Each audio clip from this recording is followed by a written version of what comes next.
Ketua, soalan yang ceras kemukakan ialah minta Perdana Menteri menyatakan senarai reformasi tata kelola dan takbir urus DBKL yang akan dilaksanakan hasil daripada kajian kepolelaksanaan Akta Ibu Kota Persekutuan 1960 termasuk reformasi yang melibatkan aspek pentadbiran, takbir urus, integriti dan sistem penyampaian perkhidmatan DBKL. Terima kasih.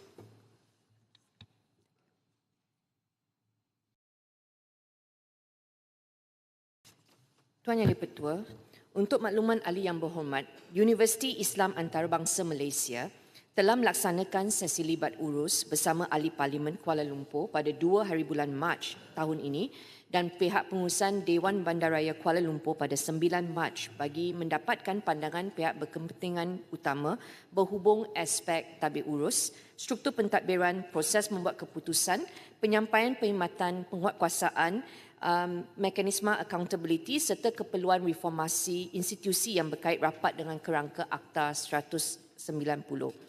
Berdasarkan dapatan kajian UIA, ada 4 syarat utama telah dikenal pasti sebagai langkah reformasi untuk memperkukuhkan aspek pentadbiran, tata kelola, integriti dan sistem penyampaian perkhidmatan DBKL.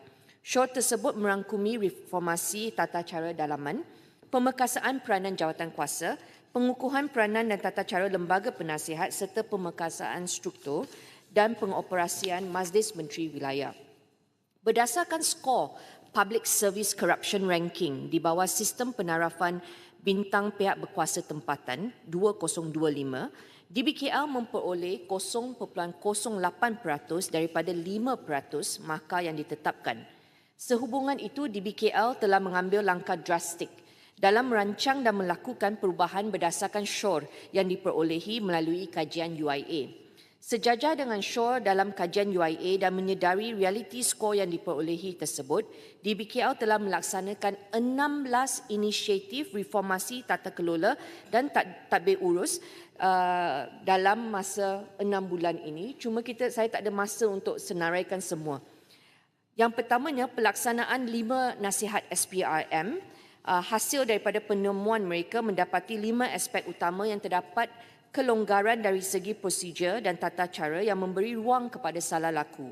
Dan 5 aspek tersebut, pengurusan pelaksanaan projek penerbitan kandungan siaran studio radio, pengurusan dan pengagihan tapak Bazar Ramadan Aidilfitri oleh DBKL, ketiganya pengurusan dan pemantauan kontrak pelaksanaan perkhidmatan pengurusan pelbagai lesen perniagaan, tadbir urus kejohanan sukan Persatuan Badan Kanun Malaysia dan pengurusan kutipan sewa projek perumahan rakyat dan perumahan awam oleh DBKL. Keduanya, kita juga telah memansuhkan OSC khas. Jawatan Kuasa Pusat OSC khas telah dimansuhkan bagi memastikan pengasingan kuasa serta mengelakkan campur tangan politik dalam proses dan keputusan pembangunan. Portal OSC 3.0 plus. Sebelum ini, DBKL menerima banyak aduan daripada semua ahli parlimen yang tidak mendapat maklumat lengkap mengenai pembangunan yang diluluskan di kawasan mereka kerana tidak mempunyai akses kepada portal OSC.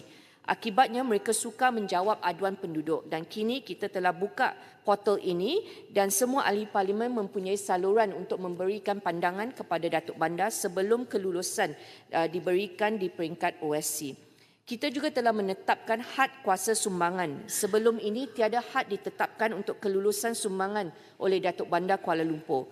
Kini, kelulusan sumbangan oleh Datuk Bandar telah dihadkan kepada maksimum RM3,000 sahaja. Tuan Yang di-Pertua, saya minta bagi sedikit lagi masa. Permohonan sumbangan melebihi RM3,000 akan dibawa ke mesyuarat jawatan kuasa pengurusan tertinggi untuk dibincangkan. Kita juga telah mewujudkan jawatan kuasa pemantauan belanjawan oleh ahli-ahli parlimen, mesyuarat konsultasi bersama ahli parlimen yang dipengerusikan bersama oleh pengarah eksekutif DBKL dan juga ahli parlimen wilayah Persekutuan Kuala Lumpur. Pemekasaan peranan dan tata cara lembaga penasihat juga sedang diusahakan dan pelbagai jawatan kuasa untuk mengelakkan konflik kepentingan seperti jawatan kuasa sumbangan Datuk Bandar Kuala Lumpur, jawatan kuasa audit Dewan Bandaraya Kuala Lumpur, jawatan kuasa tata kelola dan integriti Dewan Bandaraya Kuala Lumpur juga telah ditubuhkan untuk berkongsi kuasa Datuk Bandar. Dan akhirnya, penetapan agenda strategik lembaga penasihat serta pemekasaan struktur dan pengoperasian menteri wilayah sedang dilaksanakan. Terima kasih. Terima kasih Yang Berhormat Menteri atas jawapan yang menyatakan komitmen kerajaan untuk melaksanakan reformasi dalam pentadbiran awam ibu negara, khususnya beberapa kuasa penting seperti kelulusan perolehan sumbangan dan pertimbangan pembangunan tidak lagi tertumpu kepada seseorang individu, sebalik diperkukuh melalui jawatankuasa, lembaga penasihat dan mekanisme semak dan imbang. Soalan saya, bagaimanakah pendekatan ini akan mengubah budaya membuat keputusan di DBKL supaya lebih telus, kolektif dan boleh dipertanggungjawabkan kepada rakyat? Terima kasih. Terima kasih Yang Berhormat Ceras. Seperti yang saya telah nyatakan tadi, pendekatan reformasi ini bertujuan untuk mengubah budaya kerja mereka daripada model keputusan berasaskan individu banyak tertumpu kepada kuasa Datuk Bandar sebelum ini kepada model yang berteraskan prinsip tadbir urus yang baik, good governance, kolektif dan integriti. Perubahan budaya ini dilaksanakan melalui mekanisme utama iaitu pemekasaan jawatan kuasa yang kita bawa masuk ahli parlimen sekarang, pemisahan kuasa dan semak imbang. Saya bagi contoh, sebelum ini jawatan kuasa audit dipengurusikan oleh Datuk Bandar sendiri, audit perbelanjaan sendiri, sekarang ini tidak lagi dipengurusikan oleh Datuk Bandar. Kemudian kita juga ada tata cara dan SOP yang standard, pemantauan prestasi dan audit, penggunaan teknologi digital. Saya juga nak memaklumkan kepada Dewan ini, pelaksanaan pusingan kerja iaitu job rotation juga sedang berlangsung di peringkat DBKL bagi pegawai lapangan dan jawatan sensitif untuk mengurangkan risiko ancaman keakraban, familiarity threat. Dengan izin, pelaksanaan penggunaan kamera badan juga sedang dioperasikan dan dijangka mulai suku keempat 2026 semua peringkat berfasa akan dilaksanakan. Satu lagi mengenai pendigitalan Yang Berhormat, kita nak memperkasakan ekosistem bandar pintar bagi meningkatkan kualiti penyampaian perkhidmatan. Saya bagi contoh, semua permohonan menjelang 2030, semua permohonan dilaksanakan secara dalam talian. 170 perkhidmatan permohonan secara dalam talian telah diwujudkan sehingga Julai tahun ini. DBKL juga menyasarkan sebanyak 180 perkhidmatan end-to-end menjelang hujung tahun ini bagi memastikan penyampaian perkhidmatan DBKL lebih telus, cepat dan tepat. Dengan adanya sistem e-license, kita tidak perlu bergantung kepada runners lagi dan kita juga telah mengintegrasikan e-license dan SPJ. Satu lagi, pembaharuan tempoh lesen juga telah dilaksanakan bermula 1 Julai tahun ini di mana kita panjangkan tempoh lesen kepada 3 tahun untuk memastikan semua pemegang lesen boleh berurusan dengan senang dengan DBKL.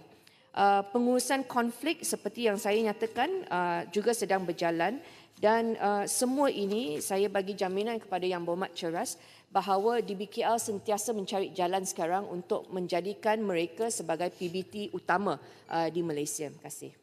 Kapa. Terima kasih Timbalan Speaker. Tahniah kepada Menteri.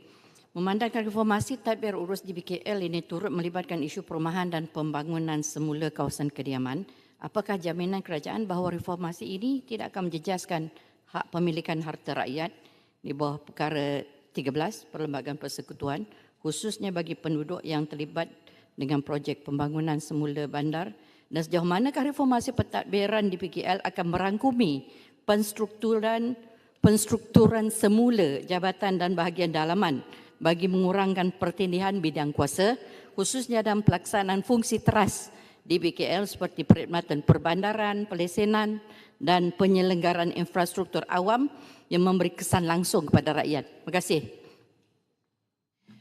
Tuan Yang Pertua, untuk perumahan, seperti yang saya telah nyatakan, semua permohonan pembangunan akan dimuat naik dalam portal OSC. 3.0 dan semua ahli parlimen serta orang awam mempunyai akses kepada sistem tersebut di mana sebelum sebarang kelulusan boleh diberikan kepada pemaju, ahli parlimen serta orang awam melalui ahli parlimen mereka boleh salurkan pandangan dan feedback yang akan dipertimbangkan oleh Datuk Bandar sebelum sebarang kelulusan pembangunan diberikan. Saya bagi contoh, jika pemohonan yang berhormat, jika pemohonan bercanggah dengan local plan, rancangan tempatan, okey, kaedah 3 yang memerlukan pendengaran awam akan dilaksanakan oleh pemaju dan DBKL untuk mendengar pandangan penduduk sebelum pembangunan semula akan diadakan juga. Jadi semua ini sekarang menggunakan dasar baru iaitu kita mendapatkan pandangan daripada pemegang taruh, stakeholders consultation banyak dilakukan. Cuma proses ini akan melibatkan masa yang lebih panjang dan bukan so straightforward lah dengan izin. Ya. Jadi saya minta sekarang ini kalau penduduk lihat notis kaedah 3 pendengaran awam, mereka jangan lompat kerana sekarang ini dengan adanya jawatankuasa OSC, portal OSC ini, maklumat banyak diberikan kepada mereka dan bila mereka dapat banyak maklumat, sometimes dengan izin it can be a bit overwhelming kepada mereka. Tetapi ini adalah cara pentadbiran baru, kita nak libatkan semua penduduk yang terlibat di kawasan tersebut. Terima kasih. Saya jemput Tuan Haji Bakri.